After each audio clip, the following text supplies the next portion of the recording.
the things that I come out that I would let out of the house and let you hear uh, has that process. I have, and then some people say I use the piano, but I use the bass to confirm, is it grounded enough for me? You know, how does a melody or set of changes or something?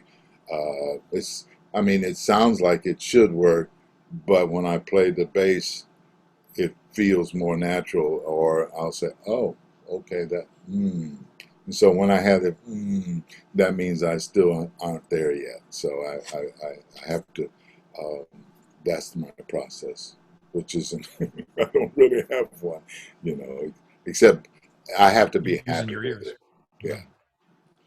One thing I noticed, I joined the WDR big band in '94, and before that, I was playing in all kinds of New York big bands. And uh, really, the older or the arrangers back then in the '90s and '80s and before, Brookmeyer and McNeely and Micah Benny, they were all using pencil and paper, and their bass parts had a lot of harmony written in. So you would have chord changes, chord changes, chord changes, and then they might say, okay, this is a very important part of the bass line.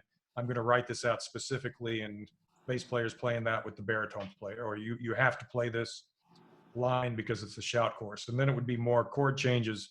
But since maybe 2005 or later, so many of the younger arrangers are using finale or Sibelius, so all the bass parts are written out note for note from start to finish, and then they put in chord changes, but still there's that sort of Really? indication of they play a MIDI file in, they play it into their sequencer, and they want to hear it with a bass part, so they play in the bass part that they think, and then when they go to print it out, the it's note, you know, full of notes from A to Z.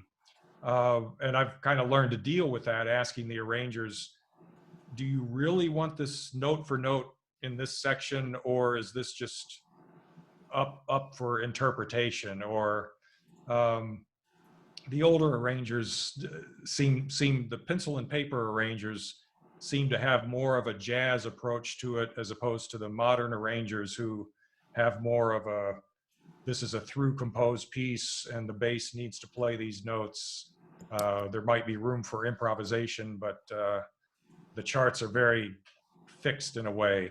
And I think that's just because of the technology, because of the notation technology in the last few Well, years.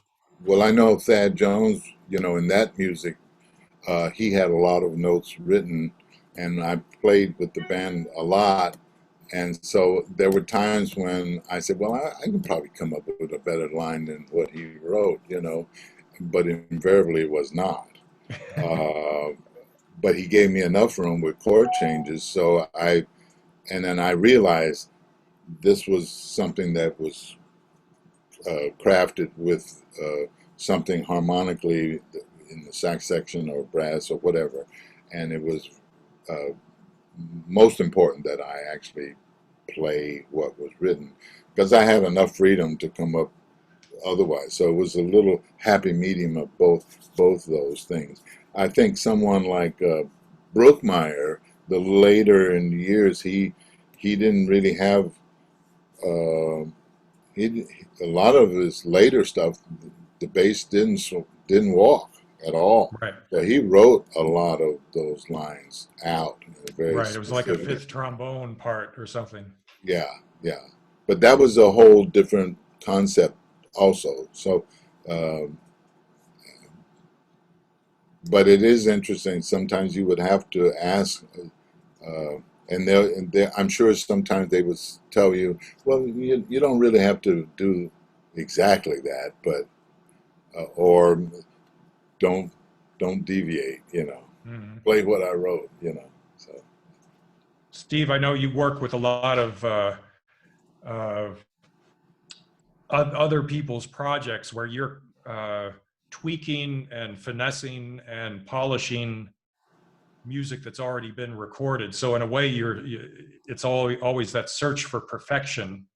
when we're mixing or when we're editing or when we're trying to tweak notes? How do you see that as opposed to the pure jazz thing that's, well, we'll play it, and however we played it, that's the way it's going on the record.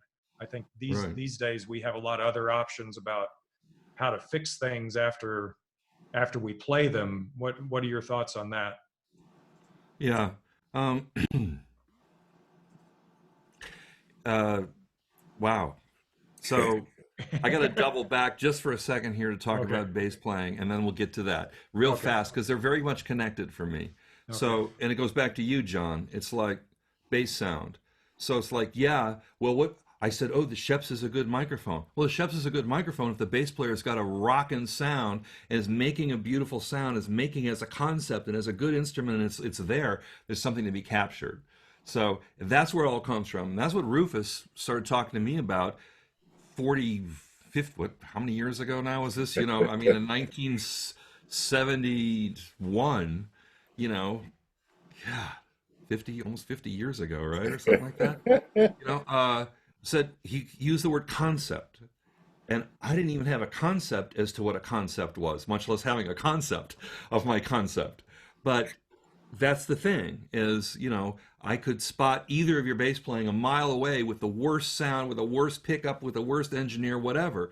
You know, there's so much on the web now because the WDR of you are playing, John. You've been posting a lot, and it's in a public space. You know, it's available to people, and it's just like this incredible library of just brilliant bass playing, and it sounds fantastic, but in the end has nothing to do with the technology. It really just doesn't. This is what we're going to get to now in the answer to your question. But both of you, it's about concept, it's about sound.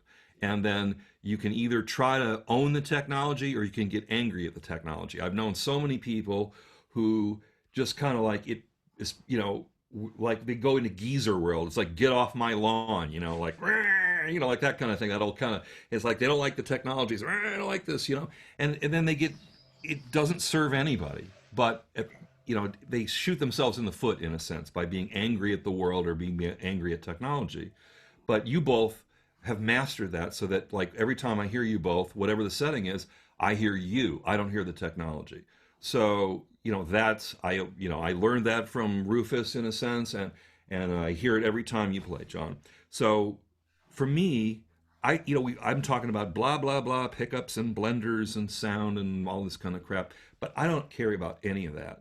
And like I do this work for people. I do a lot of different things. I produce records. I do a lot of what's called sort of mid-production work, where it's been recorded and there's all these takes, and then they need a little something, and then it gets mixed, and or they need to supervise this. There's all these different phases in record production, and I can help in each of those 7 or 8 different projects. I can see the whole thing through, or just be part of this, or part of this, or part of this, or part of this one, or just this one and this one.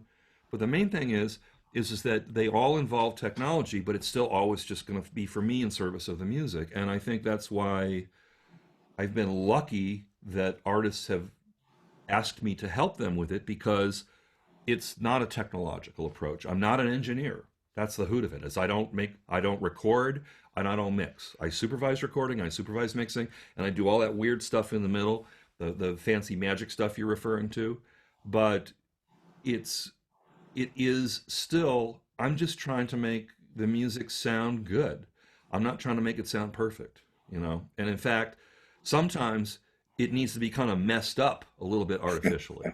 So it's a little funkier, because that moves me. You know, it's like I've said to many artists, I said, like, if I don't get a little choked up when I'm listening to something that we've been working on all this time, then something's wrong. You know, if I don't have to kind of, like that, then I'm not doing my job, because it's got nothing to do with how it fits on a grid or what all these dials are, all these, computers I have. I just don't care. I just don't care. I just want to feel something when I listen to the music, and be thought provoking and intellectually stimulating and emotionally stimulating and all those different things that music narratively, stimulating, all those different things, magical things that music can bring. So if that's where my take on it is that I've been lucky, because I didn't start out as an engineer. I didn't start out as a computer programmer. I didn't start out as a tech guy. I started as like a Chicago bass player. And Rufus, I don't know if you've ever thought about this, but I think there's a real Chicago rhythm section sound. Oh, And you big. have it like crazy. Now, I would be way too bold of me to say that I even got 5% of it, but I Um, feel like, when I listen to the Ramsey Lewis Trio or something, which was a huge influence on me, I go, I know what that's about. That sounds like some Chicago music there, Or when I listen to, early recordings of you with Dexter Gordon and at the live records, those things with Lockjaw or whoever was playing. Yeah, it was amazing. Or Gene Ammons, I think it was. Yeah. So it's like that's the Chicago sound to me. So it's like I got that start. I was so lucky. So it's not about the tech in the end. It's not about pickups and impedances and everything else. It's always right. still going to come back to this like for me this what bass playing is, and that's the great thing about bass playing is that, it's why a lot of producers come out of bass playing, and conductors come out of bass playing, composers come out of bass playing, because, part of our gig, if we do it right, is to learn to see the bigger picture of things. We can't get too, there are the divas of bass playing, but I don't see any of them on the screen right here as I'm looking at my Zoom. And because other than that, to get over and to get by and to get on with things, you have to sort of feel the bigger picture and serve the bigger picture. And I think that serves you well in good stead, whether you become a producer, a composer, an arranger, uh, uh, whatever it is that I do, a computer guy or whatever. Some of the time, if I aspire to keep it grounded in that anyway. I hope I do that. I don't know if I do, but that's my goal. Well, I just listened to, re-listened, and I had to re-get the recording. It's with Shirley Horn, uh, uh, and it's with Johnny Mandel arrangements of "Here's to Life." That recording is so produced, so beautifully, and it, I listen to certain tracks and I get little goosebumps. I mean, it's amazing, and it's that doesn't happen all the time, and that's when it's. I remember it when it came out, but then we've been listening to it recently, and because we lost Johnny Mandel and not that long ago, and as an arranger and a composer, it was pretty amazing. But that particular record was different than the other pop records with singers. It was just a very, very different, and it comes across with that. Uh, uh, it had such finesse and glow to it that and you don't know what you're being bathed. You're being you're being bathed with this gorgeous sound, and you hear everything, all the little lines, and that I know a lot of, because she was playing piano a lot of the trio stuff, and I know a lot of the strings were sweetened and stuff over the top of it, but you wouldn't know because it just somehow it worked. But yeah, uh, yeah, you're right. At the end of the day, the technology really takes a back seat to the music, and the way people play it. Uh, we talked about a lot of stuff here. Yeah. Uh, Eddie, does anyone have questions that you've fielded, or do you have a comment or question for us? I'm looking at one or two questions here, and I think, is it Kenan? Do you have a question, Yeah. Kenan? Do you want to unmute? So the question, I was just curious, and like I said, Stephen touched on a little bit about do bass players have a particular perspective when it comes to composing music? Just maybe if you could talk about that for a little bit. Rufus is the one who should talk about that because, I'm one of those funny people. I don't write music. Okay. I mean, Well, I've always had this weird allergy to people saying the phrase "just a bass player." You know, Hmm. like people go, "No, I'm a soloist. I'm not just a bass player." Well, that's like saying I'm a gardener, not just a brain surgeon. You know, like I just think like no one says I'm just a brain surgeon, but you never say, which is that's how hard it is to be a good bass player, is to be a brain surgeon, man. Hmm. I'm telling you, Exactly. Yeah. you gotta kill yourself for 20 years to get even halfway decent at being a bass player, man. You know, and so it's like it's crazy. So but once people do move on to other things and express other things, and I'm not a composer, but Rufus is. So Rufus, Okay. take it away. But Tell I us about didn't Thank the you. know. music that you're But I composing. didn't know I was a composer. I I was always intrigued by these great composers that I played music. I would say, well, how do they do that? It's so great. I mean, this is amazing. Uh, um, and somebody would ask me, because I've been consciously trying to compose basically 20 years, which is really not very long at all. And I still feel I'm a better bass player than I am a composer because that's what I do. Hmm. But I took it upon myself to search out something when I said, but they're doing something different. I don't know what they're, because I've never studied composition, you know, and really didn't want to. And even after 20 years, I don't want to. But I'll ask somebody a certain question or I'll read a small paragraph about something, but that's basically all. And would I have been able to compose the things that I've composed in the last 15 years, 25, 30 years ago? Absolutely not. Absolutely not. Because I still don't know, but there's a lot of things in my head. As a bass player, we play with so many kinds of people Hmm. and so many kinds of idioms. And I, I mean, to play 4.5 years with Dexter Gordon, 9 years with J.J. Johnson, to play a week with Bill Evans, or to be able to play with Eddie Harris for 5 years. And there's a lot of stuff in my head that uh,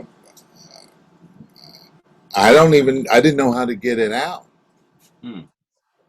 And so consequently, I'm learning these technical things.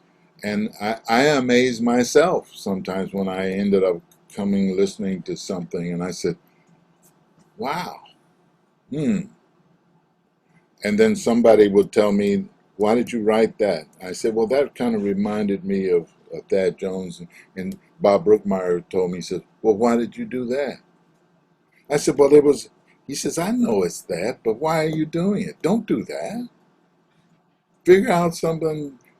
So if something I write down that even remotely a second comes to me and said, I've heard that before, because there's nothing new out here.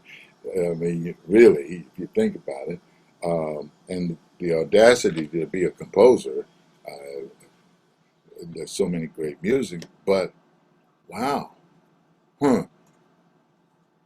Uh, and then when you go around walking down the street singing a song or whistling something, then all of a sudden it might be something, you know.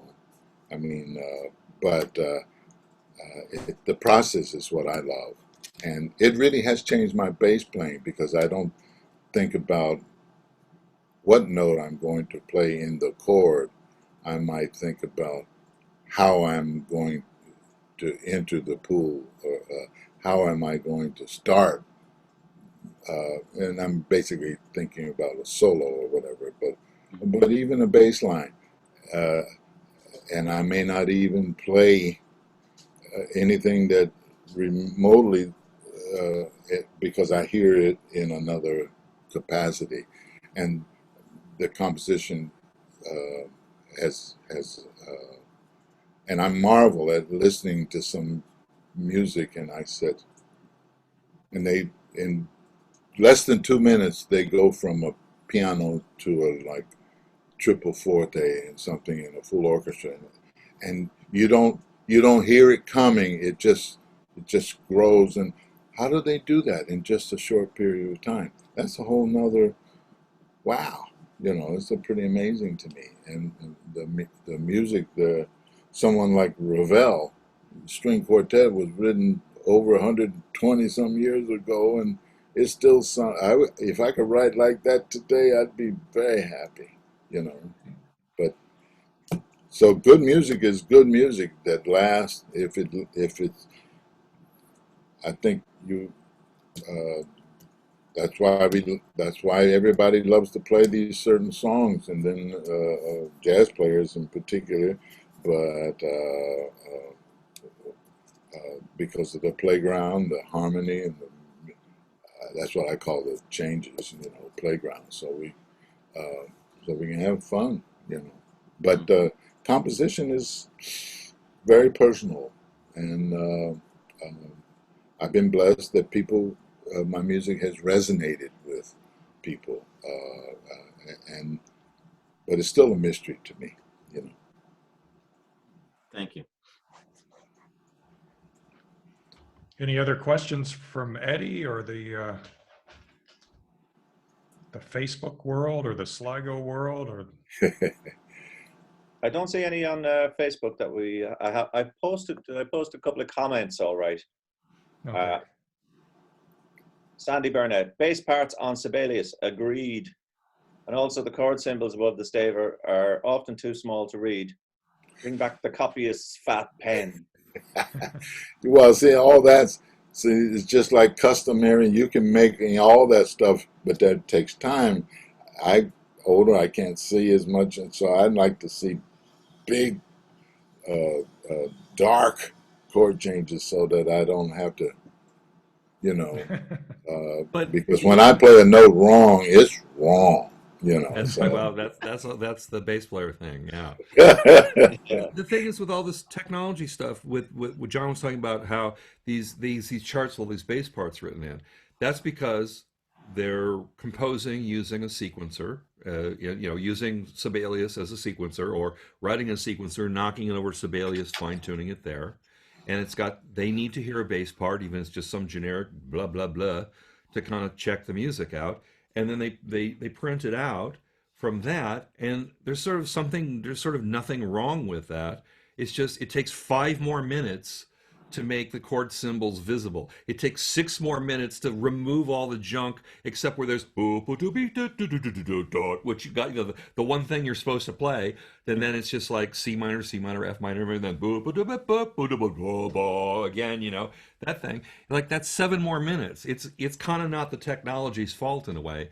Right. It's like just it's all about envisioning the end result of what this process is. And I think the tech stuff has been incredibly enabling for people, and it's also been kind of weird. But I push back against making it the demon. No one here has been saying that, but people do, and it's so easy to make the chord symbols. That's like the perfect metaphor. It's like I used to be able to read it when the guys wrote it by hand, but now I can't read it when it's printed out. Well, it's like actually you could read it better than when the guys wrote it by hand if you just take 7 more minutes and know how to do the thing. Because I thought I'd be deaf by now, and instead I'm blind.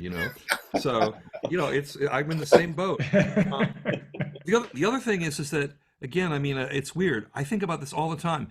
I don't know if many of you read books on like Kindles or on your iPads or something like that. Like ebooks.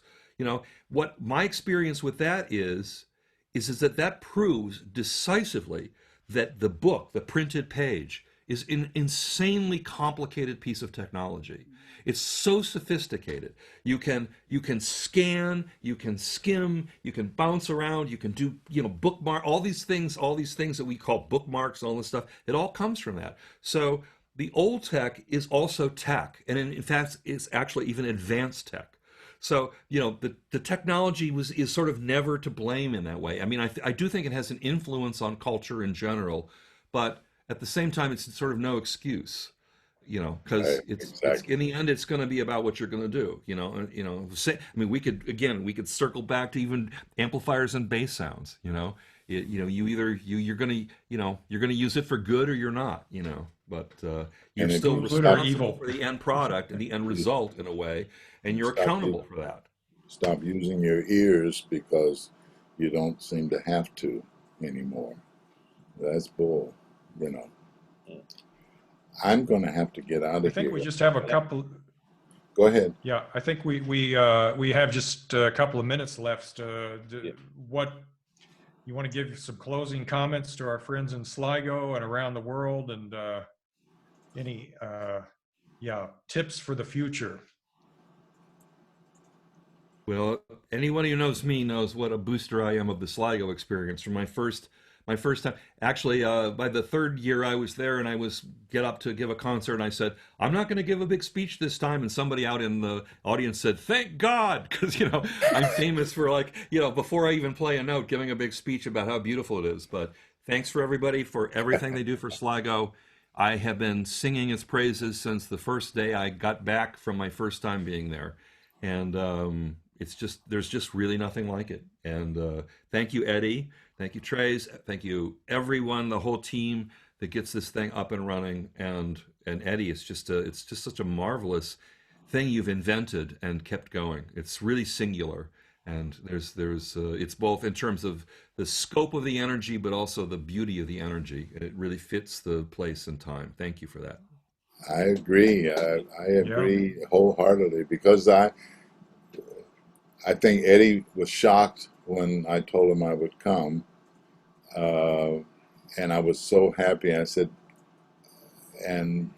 I said, but I'd like for my wife to come with me, and we were able to make that work. And I have never experienced something quite like it, and so I came 2 or 3 times, I think, in a row, and then it's been a hiatus.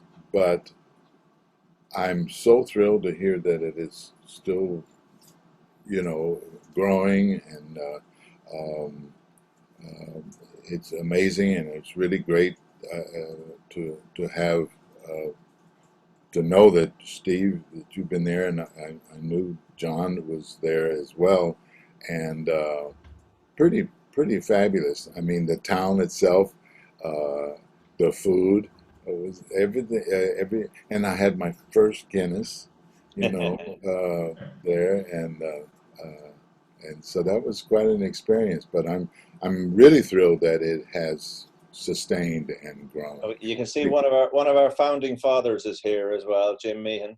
Is on. Jim, yeah, Jim. Well, Jim was on staff when I was there, and we've become very close since then. But it's pretty wonderful, and to go to another country and still feel the love for the music, and so I'm I'm I'm I'm happy to, and I'm sorry to not be there Yes. right now. Yeah, Right on. But Yeah, exactly.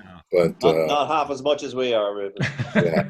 But I would. I mean, this is so special for me to have Steve and John uh, uh, together because I love them both, and they have grown to be these very important people in the music world, and their bass playing has always been at the bottom of things, you know. So Well, thanks a million, everybody, for coming.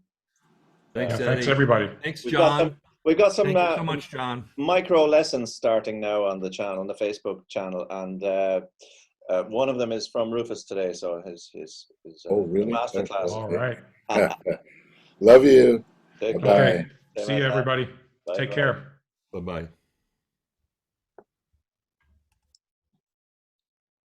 Oh yeah.